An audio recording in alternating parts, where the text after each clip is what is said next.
अस्सलाम वालेकुम, नमस्कार, सत श्री अकाल एंड गुड इवनिंग। मैं हूं अर्ज़ू काज़मी और आप हमेशा की तरह से देख रहे हैं भेजा फ्राई। जी हाँ, भेजा फ्राई के नए एपिसोड के साथ हम हाजिर हैं और इससे पहले कि हम चलें अपनी न्यूज़ की तरफ, आप सबसे रिक्वेस्ट है कि जिसने भी चैनल को सब्सक्राइब नहीं किया है, प्लीज़ चैनल को सब्सक्राइब करना ना भूलिएगा। बात हम करेंगे सबसे पहले पाकिस्तान की, और पाकिस्तान की बात में अगर हम बात करें जी, कल यानी कि 25 दिसंबर थी, 25 दिसंबर को ना सिर्फ ये कि क्रिसमस होती है, क्रिसमस भी मनाई गई, लेकिन साथ साथ पाकिस्तान के लिए जो फादर ऑफ द नेशन कहलाते हैं यानी कि कायदे आजम मोहम्मद अली जिन्ना, मिस्टर जिन्ना की बर्थडे थी। जी हाँ, कल 25 दिसंबर को मिस्टर जिन्ना की बर्थडे थी और कहा ये गया कि पाकिस्तान का जो टीवी चैनल यानी कि पीटीवी, पाकिस्तान टेलीविजन नेटवर्क, जी हाँ, उनका कारनामा या उनका चमत्कार ये था कि उन्होंने मिस्टर जिन्ना की बर्थडे को बना दिया उनकी बरसी। जी हाँ, उनकी डेथ एनिवर्सरी अनाउंस कर दी गई पीटीवी की तरफ से। आप हाल देख सकते हैं कि पाकिस्तान में जो प्राइवेट ऑर्गेनाइजेशंस को अगर छोड़ दिया जाए और गवर्नमेंट ऑर्गेनाइजेशंस की हालत को देखें, तो उनको ये भी नहीं मालूम कि आखिर मिस्टर जिन्ना की जो है वो डेथ एनिवर्सरी थी या कि उनकी बर्थडे एनिवर्सरी थी या उनकी बर्थ एनिवर्सरी कह लीजिए कि वो थी, आखिर था तो क्या था। ये बात अभी तक सरकारी इदारों को मालूम नहीं है और कल ये बिल्कुल ऐसी एक हरकत की गई पीटीवी की तरफ से जो कि काफी एम्बैरेसिंग थी और उसके ऊपर काफी लोग नाराज भी हुए। मगर पीटीवी फिर पीटीवी है और पीटीवी जो है वो कुछ गलती मानने को और अपने आप को सुधारने को तैयार नहीं है। इसी से आप अंदाजा लगा सकते हैं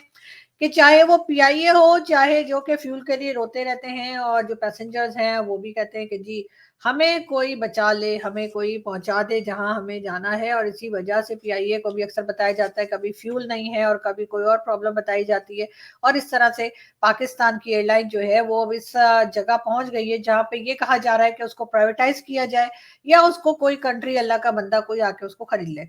मगर अब कौन खरीदेगा मालूम नहीं, क्योंकि गल्फ कंट्रीज भी इंटरेस्टेड नहीं है, साथ साथ जाहिर है यूरोपियन कंट्रीज को तो वैसे ही पागल कुत्ते ने नहीं काटा है तो वो क्यों खरीदेंगे। तो अब कौन बचा? जाहिर है हमारे अपने ही जो इन्वेस्टर्स हैं, हमारे अपने ही जो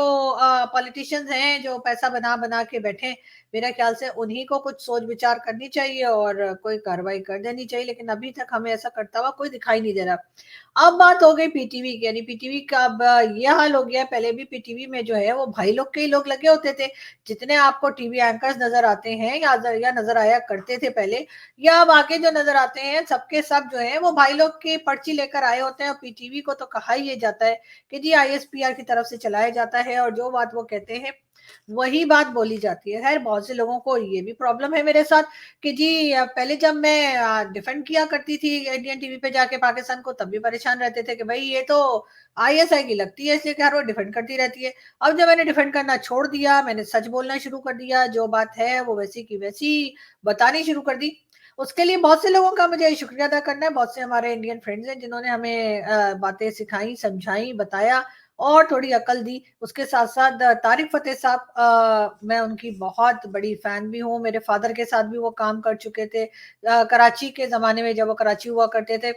तारिक साहब की बताई हुई बातें, तारिक साहब की सिखाई हुई बातें जो हैं वो भी बहुत ज़्यादा मुझे हमेशा उन बातों ने हेल्प किया। और शुक्र की बात ये है कि मैं उन इंसानों में से या उन पाकिस्तानियों में से हूँ जो अपनी गलती को तस्लीम करके और अपने आप को ठीक करने की कोशिश भी करते हैं। लेकिन अनफॉर्चुनेटली कुछ लोग ऐसे भी हैं जो जिनको हमारी ये बात पसंद नहीं आती है और वो कहते हैं कि भाई ये सुधर कैसे गए, ये बात कैसे कर रहे हैं और ये जिंदा कैसे हैं। तो भाई अब किसी को सिर्फ ये साबित कर देने के लिए कि हम सच बोल रहे हैं और हम कोई एजेंट नहीं है, हमें या तो शायद उनको मर के दिखाना होगा, तो फिर इंतजार कीजिए, इसलिए कि जैसी बातें मैं किया करती हूँ तो मुझे लगता नहीं कि मेरी कोई बहुत लंबी उम्र होने वाली है, हो सकता है 2-4 साल में निपटा दी जाऊं। तो आप लोग फिर यकीन कर लीजिएगा कि हाँ भाई ये अपने तौर पे ही बात कर रही है, बाकी तो जाहिर है जो हालात यहाँ पर हैं वो लोग देख ही रहे हैं। बात हम कोई अंदर की नहीं लेकर आते जिसकी वजह से ऐसा लगे कि जी कोई सीक्रेट आउट कर दिया। बात हम वो करते हैं जो ऑलरेडी इंटरनेट पे और टीवी चैनल्स पे, और इंडियन टीवी चैनल्स हो चाहे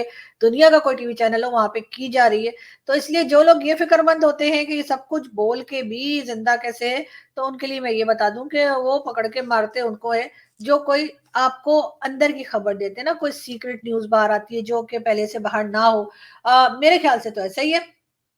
बाकी जिन लोगों को मैं बुरी लग रही हूँ, बात करती हुई अच्छी नहीं लग रही हूँ, उनके लिए मैं यही कह सकती हूँ कि आप लोग दुआ करें, किसी न किसी तरह का खुदा तो होगा ना जिनकी आप पूजा करते होंगे या जिन्हें आप मानते होंगे। तो वहां जाइए, मस्जिद में जाइए, मंदिर में जाइए, गुरुद्वारे में जाइए, चर्च में जाइए, जहां जाना है जाइए और वहां जाके दुआ कीजिए कि कोई आके अल्लाह का बंदा आरजू काजमी को उड़ा दे। आरजू काजमी होगी नहीं तो फिर शायद आप लोगों को कोई सुनने लगेगा, शायद आरजू काजमी नहीं होगी तो शायद आप लोगों के दिल को कुछ ठंडक पहुंच जाएगी और आपको लगेगा कि हाँ जी, अब काम करने में अच्छा लग रहा है इसलिए कि आरजू काजमी चली गई। तो मेरे ख्याल से आप लोगों को दुआ करनी चाहिए और हो सकता है कोई ना कोई खुदा सुन ही ले, किसी ना किसी चर्च में, मंदिर में, गुरुद्वारे में या फिर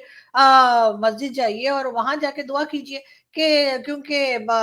जिस तरह की गालियां मुझे ट्विटर पे और जिस तरह की बातें मुझे लिखी जा रही हैं तो वो तो हर रिलीजन का बंदा लिख रहा है, हर रिलीजन के लोग बुरा भला कह रहे हैं और साथ साथ जो वीडियोस बनाई जा रही हैं वो भी हर रिलीजन का इंसान बना रहा है। तो मेरा ख्याल है सब लोग मिलकर जो है वो दुआ करें और कहें कि या तो आरजू काजमी का हार्ट फेल हो जाए या आरजू काजमी का प्लेन क्रैश हो जाए या आरजू काजमी को कोई गोली मार दे, कोई गर्दन उड़ा दे, कुछ भी कर दे। जो आप कहना चाहते हैं, जो आपका दिल में है वो दुआ कीजिए, हो सकता है ऊपर वाला आपकी दुआ सुन ले। और अगर आरजू काजमी नहीं रहेगी तो फिर शायद आपको लगे कि हाँ, अब आपकी वीडियो चल रही है, हाँ, अब आपको कोई सुन रहा है। ये भी ट्राई करके देख लीजिए, इसलिए कि मैं तो बात करती हूँ और मेरे जिन दोस्तों ने मुझे ये सब बातें सिखाई हैं, मेरे जिन भारतीय दोस्तों ने भी मुझे ये सब सच बोलना सिखाया है, मैं उनको सलाम पेश करती हूँ और उनकी हमेशा मैं रिस्पेक्ट करती रहूंगी, चाहे वो मेरे बारे में कोई भी बात करें या कहीं भी बैठकर किसी भी तरह की मेरे बारे में बात हो रही है और वो वहां पे बैठ के अगर वो हंसते भी रहते हैं, मैं उनके हंसने को भी माइंड नहीं कर रही। लेकिन हाँ, ये जरूर है, सच बोलने का जो मैंने फैसला किया है काफी साल से और मैं उसके ऊपर कायम हूँ और मैं आपके लिए न्यूज लाती रहूंगी और जो कुछ मुझे लगता है पाकिस्तान में ठीक हो जाना चाहिए उस बारे में मैं बोलती रहूंगी, इसलिए कि पाकिस्तान मेरी कंट्री है और मैं डेफिनेटली चाहती हूँ कि पाकिस्तान में ये सब कुछ गड़बड़ जो मची रहती है वो ना रहे और पाकिस्तान की भी दुनिया में कोई इज्जत हो। लेकिन खैर, अगर हम आगे बढ़े तो मेरी इन बातों से मुझे ऐसा लगता नहीं है कि पाकिस्तान में जो स्टैब्लिशमेंट है या पाकिस्तान में जो लोग रहते हैं या जो पॉलिसी मेकर्स हैं, उनका कोई इस तरह का मूड है, इसलिए कि अगर वो मिस्टर जिना की जो है उसको उनकी बर्थडे को अगर बरसी बना सकते हैं तो फिर आप समझ ही सकते हैं कि वो बाकी चीजों में कितने सीरियस होंगे और किस तरह से यहाँ पे जो है इदारे या यहाँ की जो इंस्टीट्यूशन है वो काम कर रही हैं। बात हम करेंगे एक बार फिर टेररिज्म की, बात हम करेंगे एक बार फिर पाकिस्तान में जिस तरह से जो डिफरेंट ग्रुप्स रहते हैं और रखे गए हैं उनको हमेशा से हमने बढ़ावा दिया है, उनको हमेशा से हमने कहा है कि जी ये तो हमारे लिए एसेट्स हैं। जी हाँ, मैं बात कर रही हूँ हाफिज सईद की। हाफिज सईद के बारे में तो ये सब आप लोग जानते ही हैं कि हाफिज सईद के बेटे जो है तलहा, उसका नाम है, बताया जा रहा है तलहा हाफिज जो है, उसको इलेक्शन लड़ने के लिए परमिशन मिल गई है और इनकी पार्टी का नाम भी मैं आपको एक मिनट बता देती हूँ। उनका नाम है जी पाकिस्तान मरकजी मुस्लिम लीग। जी हाँ, पाकिस्तान मरकजी मुस्लिम लीग के नाम से एक नई पॉलिटिकल पार्टी लाई गई है और ये पार्टी हाफिज सईद की है। हाफिज सईद, इससे पहले भी कई बार हाफिज सईद को बंद किया गया, कहा गया जी 31 ईयर्स की जेल हो गई है, लेकिन 31 ईयर्स की जेल होने से पहले भी बार बार ये कहा गया कि हाफिज सईद की जो पार्टी है उसको बैन कर दिया गया है पाकिस्तान में। लेकिन हर बार हमने देखा, जब से हमने होश संभाला है, हमने तो हमेशा यही देखा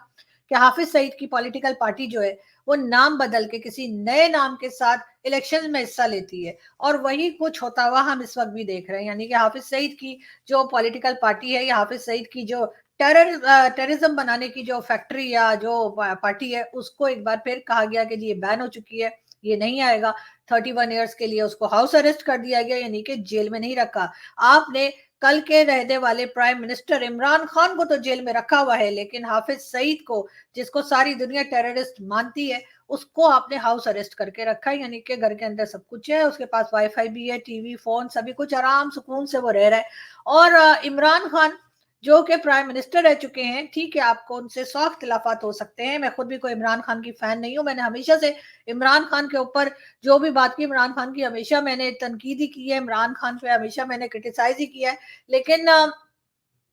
फिर भी इस वक्त जो कुछ इमरान खान के साथ हो रहा है वो बिल्कुल गलत हो रहा है। बिल्कुल इमरान खान की ये अलग बात है कि इमरान खान को कंट्री चलानी नहीं आई। Imran Khan as a politician जो है वो मुकम्मल तौर पे हमें फेल दिखाई दिए, Imran Khan as a prime minister हमें बिल्कुल फेल दिखाई दिए। लेकिन ये जरूर है कि इस वक्त जो इमरान खान के साथ हो रहा है वो नहीं होना चाहिए और उनको भी इलेक्शन में हिस्सा लेने का उतना ही राइट होना चाहिए जितना किसी भी दूसरे को है। बात हम कर रहे थे हाफिज सईद की। हाफिज सईद के बेटे का नाम है जी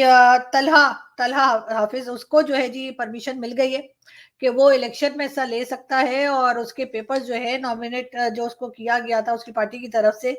यानी कि मरकजी पाकिस्तान मरकजी मुस्लिम लीग, ये कोई नई मुस्लिम लीग इजाद की है इन्होंने, बिल्कुल उसके तहत जी उसके पेपर्स जो है वो जमा हो गए हैं और वो अब इलेक्शन में हिस्सा लेगा। बात यहीं तक खत्म नहीं होती है। सप्पा साहिबा, जी हाँ, ये जो है ये भी सिप्पा साहिबा सॉरी, ये जो है ये भी एक टेरर ऑर्गेनाइजेशन के तौर पे इनको देखा जाता है, इंतहा पसंद एक्सट्रीमिस्ट लोग हैं। इनको भी परमिशन मिल गई है, ये भी इलेक्शन में हिस्सा ले रहे हैं, इनको भी कुछ सीट्स मिल जाएंगी। इसके साथ साथ लश्कर जंगवी, जी हाँ, लश्कर जंगवी भी सभी जानते हैं कि एक टेरर ऑर्गेनाइजेशन है। पाकिस्तान में इनके ग्रुप्स मौजूद हैं, पाकिस्तान में इसको चलाने वाले मौजूद हैं, और इनके लोगों को भी इलेक्शन में हिस्सा लेने के लिए इजाजत मिल गई है। और ये लोग भी पाकिस्तान में अब जो आगे इलेक्शंस होने जा रहे हैं नेक्स्ट ईयर यानी कि 2024 में, उसमें ये लोग भी हिस्सा लेंगे। और इस तरह से आप समझ सकते हैं कि पाकिस्तान जो है वो एक बार फिर अपने आप को तैयार कर रहा है, अपने आप को बिल्कुल रेडी कर रहा है कि किस तरीके से हम एफएटीएफ की ग्रे लिस्ट में जा सकते हैं। वैसे तो हमें ब्लैक बहुत पसंद है, लेकिन पता नहीं क्या बात है, वो ग्रे से ब्लैक हमें करते ही नहीं है, बस ग्रे में ही रख रख के बोर करके फिर हमें छोड़ देते हैं। तो अब हमने जो ये नया कारनामा शुरू किया है पाकिस्तान की तरफ से, जो तरह तरह के ये टेरर ऑर्गेनाइजेशन है उनके जो वर्कर्स हैं या उनको चलाने वाले जो हैं, वो अब जी पाकिस्तान में इलेक्शन में हिस्सा लेंगे। ना सिर्फ ये बल्कि टीएलपी वाले, जी हाँ, तहरीक तालिबान पाकिस्तान की बात नहीं करी, तहरीक लब्बैक सॉरी टीएलपी, तहरीक लब्बैक पाकिस्तान, जो कि खादिम हुसैन रिजवी की पार्टी है, और अफसाद रिजवी वो भी एक इत्तेहा पसंद तंजीम है, वो भी हिस्सा ले रहे हैं इलेक्शंस में। अब पाकिस्तान के लोग अगर जो के पॉलिसी मेकर्स हैं जो पाकिस्तान को चलाते हैं, अगर वो मुझ जैसी छोटी मोटी जर्नलिस्ट को अगर थोड़ा सा ये बता दें कि सर ये आप लोग कर क्या रहे हैं पाकिस्तान के साथ, ये पाकिस्तान में आप किस तरह के लोगों को इलेक्शन में हिस्सा लेने के लिए ला रहे हैं और किस तरह के लोगों को आप असेंबली में बिठाने की बात कर रहे हैं, तो शायद अच्छा होगा। मतलब पाकिस्तान का जितना बैंड बच सकता था वो तो बच गया, लेकिन जो बच गया है ये लोग उसको भी अब मजीद खराब से खराबतर की तरफ लेकर जाने की पूरी कोशिश कर रहे हैं। लेकिन खैर नवाज शरीफ साहब भी आ रहे हैं, और नवाज शरीफ साहब के साथ ये भी कहा जा रहा है कि उनकी जो पॉलिटिकल पार्टी है उसने अपनी ही पॉलिटिकल पार्टी यानी कि पीएमएलएन के अंदर जो है वो जितनी भी उनके ऐसे मिनिस्टर हैं, जैसे ख्वाजा साद रफीक हो गए या ख्वाजा आसिफ हो गए और इस तरह के दूसरे कई जो पॉलिटिशियन जो के पीएमएलएन के मेंबर हैं, जिनकी बेगमात जो हैं वो बहुत अमीर हैं, जी हाँ, जिनकी जिनकी जो बीवियां हैं उनके पास बहुत पैसा है, उनको टिकट देने का फैसला किया है। यानी कि पार्टी के अंदर ही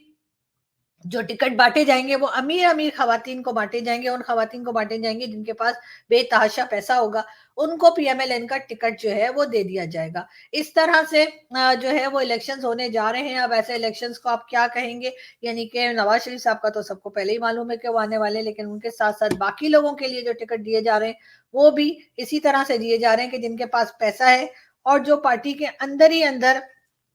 जो बहुत पैसे वाले लोग हैं उन्हीं के लिए जो है ये सब कुछ तैयारियां की जा रही हैं। तो बहरहाल पाकिस्तान की तो ईंट से ईंट पहले ही बजी हुई है। एक तरफ तो आप देख ही रहे हैं कि टीटीपी ने क्या हाल कर रखा है, दूसरी तरफ भारत के साथ बात करने की कोशिश कर रहे हैं, लेकिन भारत बात करने को तैयार नहीं है। लेकिन भारत किया कुछ नहीं जा सकता, ना भारत पड़ोसी बदल सकता है, ना अफगानिस्तान पड़ोसी बदल सकते हैं, और ना ही हम पड़ोसी बदल सकते हैं। तो अब करना यही होगा कि पाकिस्तान को किसी तरीके से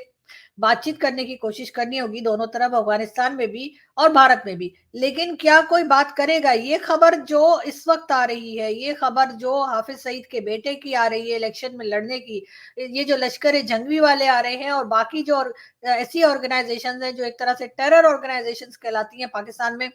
उनको इलेक्शन लड़ने का हक दिया गया है, उनको इलेक्शन लड़ने की परमिशन दी गई है। क्या कोई मुझे बता सकता है कि ऐसी किसी कंट्री से कौन बात करना चाहेगा? किसके अंदर इतनी हिम्मत है कि वो ऐसी कंट्री के साथ बातचीत या ट्रेड को करने की कोशिश करे या बातचीत करे जो टेरर ऑर्गेनाइजेशंस को अपने इलेक्शन में हिस्सा लेने दे रहे हैं? बजाय इसके इन लोगों को बैन तो बहुत बार फेक तरीके से बैन करते हैं, इसीलिए पाकिस्तान पे कोई ट्रस्ट नहीं करता। हर बार यही कहा जाता है कि नहीं जी, इन लोगों को हमने बैन कर दिया है, ये लोगों को अब हम आगे आने नहीं देंगे, इन लोगों से अब हम बात नहीं करेंगे। लेकिन हर बार ये बात झूठी साबित होती है। एज अ पाकिस्तानी मुझे शर्म आती है ये बात करते हुए कि बार-बार इसी तरह की टेरर ऑर्गेनाइज़ेशंस को पाकिस्तान आगे आने देता है, ना सिर्फ़ बल्कि इलेक्शन में हिस्सा लेने देता है और दुनिया को बेवकूफ़ बनाते हैं। हमने इनको बैन कर दिया जी, इनकी ऑर्गेनाइज़ेशन को बंद कर दिया। हाफ़िज़ सईद 21 साल के लिए अंदर चला गया, 31 ईयर्स सॉरी 31 ईयर्स के लिए अंदर चला गया। हाफ़िज़ सईद को 31 साल की सज़ा दे दी, लेकिन उसके बेटे को आप इलेक्शन में हिस्सा लेने दे रहे हैं। उसके नई पॉलिटिकल पार्टी के साथ वो हिस्सा ले रहा है, उसके साथ लश्कर-ए-जंगी और दूसरी कई टेरर ऑर्गेनाइज़ेशंस जो पाकिस्तान से ऑपरेट करती हैं, जिसकी वजह से अफ़गानिस्तान भी अब हमसे नाराज़ रहता है, ईरान भी रहता है और इंडिया तो ख़ैर रहता ही है। लेकिन उन लोगों को हम इलेक्शन में लेकर आ रहे हैं, इलेक्शन में हिस्सा लेने की इजाज़त भी दे रखी है और फिर हम कहते हैं कि जी आखिर हमारे साथ सब कुछ गलत क्यों हो रहा है? आखिर हमारे लोग जो हैं वो आगे क्यों नहीं बढ़ पा रहे हैं? आखिर हमसे लोग नाराज़ क्यों रहते हैं? यही बातें कर के जो है हमने ये काम कर दिया है कि अब हमारी हालत जो है उस जगह पहुँच गई है, जहाँ पर ना सिर्फ ये कि पाकिस्तान के बाहर रहने वाले लोग बल्कि पाकिस्तान में अंदर भी जो लोग रहते हैं, वो भी एक तरह से एस्टेब्लिशमेंट के खिलाफ हो गए हैं और अब हमारी जो मुल्क चलाते हैं यानी कि एस्टेब्लिशमेंट में तो आप जानते हैं कि सभी आ जाते हैं, चाहे वो फौज हो, चाहे एजेंसीज़ हों, चाहे हमारी जजेस हों और इस तरह के, तो इन सबके ही लोग अक्सर खिलाफ दिखाई देते हैं और काफ़ी नाराज़ नज़र आते हैं कि पाकिस्तान किसी तरीके से सुधरने का नाम नहीं ले रहा। तो अब अगर इस तरह के लोग इलेक्शन आएँगे और इस तरह के लोग इलेक्शन लड़के असेंबली में बैठेंगे आपके, जो हाफ़िज़ सईद का बेटा होगा, जो लश्कर-ए-जंगी और पता नहीं कहाँ-कहाँ से आएँगे, तो फिर आप ये उम्मीद कैसे करते हैं कि कोई कंट्री जो है वो हमारे साथ बातचीत करने को तैयार होगी, कोई कंट्री हमारे कोई इंटरनेशनल या मल्टीनेशनल कंपनी पाकिस्तान में आके अपने ऑफ़िसेज़ खोलना चाहेगी जैसे वो बाकी कंट्रीज़ में खोलते हैं? यकीनन ऐसा कुछ होने नहीं जा रहा है, यकीनन ऐसा कुछ होता हुआ हमें दिखाई नहीं दे रहा और बहुत उम्मीद थी मुझे लग रहा था कि नवाज़ शरीफ साहब आएँगे तो यकीनन कुछ हालात बेहतर होंगे, यकीनन कुछ पड़ोसियों के साथ मामलात सही होंगे, जो उन्होंने आते ही कहा था कि हम पड़ोसियों के साथ मामलात सही करेंगे। लेकिन इस वक़्त जो लिस्ट आई है,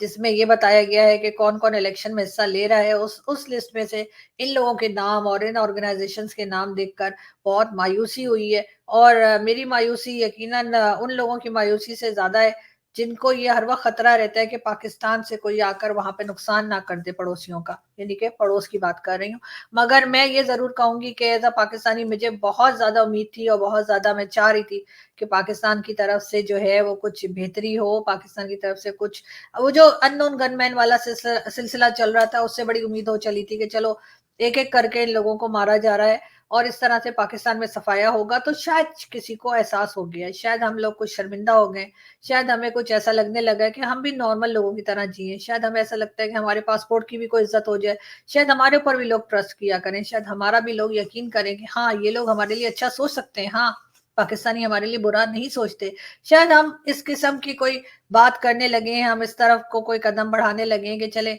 हम ना सही, हमारे बाद आने वाले लोग सही लेकिन आपस में अच्छे ताल्लुकात हों। लेकिन इस वक़्त जो लिस्ट आई है, जो इलेक्शन की लिस्ट आई है, वो देखकर बहुत मायूसी हुई है और उसको देख के यही लग रहा है कि हमने ना सुधरने की कसम खा रखी है और यही वजह है कि हम लश्कर-ए-जंगी हो, चाहे हाफ़िज़ सईद का बेटा हो या कोई भी हो, हम उन लोगों को आगे ला रहे हैं, हम उनको इलेक्शन में हिस्सा भी लेने दे रहे हैं और हम उनको अपने असेंबली में भी पहुँचाएँगे। यानी कि अब ये लोग हमें पाकिस्तान को बल्कि हमारी कंट्री को ये लोग रिप्रेज़ेंट करेंगे दुनिया में। ये टेररिस्ट जो हैं, ये टेररिस्ट ऑर्गनाइज़ेशन के लोग जो हैं और ये दहशतगर्द जो हैं, ये लोगों की जानें लेने वाले, ये लोगों को मार देने वाले, ये लोग जो हैं, ये पाकिस्तान के रिप्रेज़ेंटर होंगे। हमारे जैसे लोग नहीं होंगे, जो हम कोई अमन की बात करते हैं, कोई दूसरे की जान बचाने की बात करते हैं। इस किस्म के लोगों के बजाय पाकिस्तान जैसे लोगों को आगे आने दे रहा है, जैसे लोगों को इलेक्शन में हिस्सा लेने के लिए इजाज़त मिल गई है, बल्कि इनके नाम शामिल कर लिए गए हैं, उस पे मैं बहुत शर्मिंदा हूँ। और मेरा ख़्याल है कि ख़ैर मेरे माफ़ी माँगने से कुछ होता तो नहीं है, लेकिन फिर भी मैं बिल्कुल जैसे कहना चाहिए कि तहे दिल से मैं माज़रत चाहती हूँ उन लोगों से, जिन्होंने कभी सोचा होगा, जो पाकिस्तान में रहते हैं या पाकिस्तान से बाहर रहते हैं, जिन्होंने कभी ये सोचा कि शायद पाकिस्तान सुधर जाएगा। लेकिन मुझे लगता है ऐसा कुछ होने वाला है नहीं, ऐसा कुछ होता हुआ मुझे दिखाई नहीं देता। इसमें यकीनन आम आदमी का कोई रोल नहीं है, लेकिन जिन लोगों का रोल है, उनका हम कुछ कर नहीं सकते। वो इतने पावरफुल हैं, वो इतने ताकतवर लोग हैं, उनके पास इतना ज़्यादा सब कुछ उनके हाथ में है कि वो जिसको चाहें उनको वो पार्लियामेंट में पहुँचा दें। तो लेकिन अफ़सोस की बात ये है कि उन लोगों को ज़रा-सा भी पाकिस्तान का एहसास नहीं है, उनको ज़रा से भी अपनी कंट्री से मोहब्बत नहीं है। इसी वजह से हम ये सब कुछ होता हुआ देख रहे हैं। यहाँ से मैं चलती हूँ, आपसे मुलाकात होगी नेक्स्ट वीडियो में। अपना बहुत सारा ख़्याल रखिएगा। हँसते रहिए, मुस्कुराते रहिए, इसलिए कि लाइफ बहुत छोटी है और कोई पता नहीं कब कौन आपके पीछे पड़ जाए और आपके चेहरे की मुस्कुराहट ले ले। तो इसलिए जब तक मुस्कुरा सकते हैं मुस्कुराइए और अपना बहुत ख्याल रखिए। Thank you.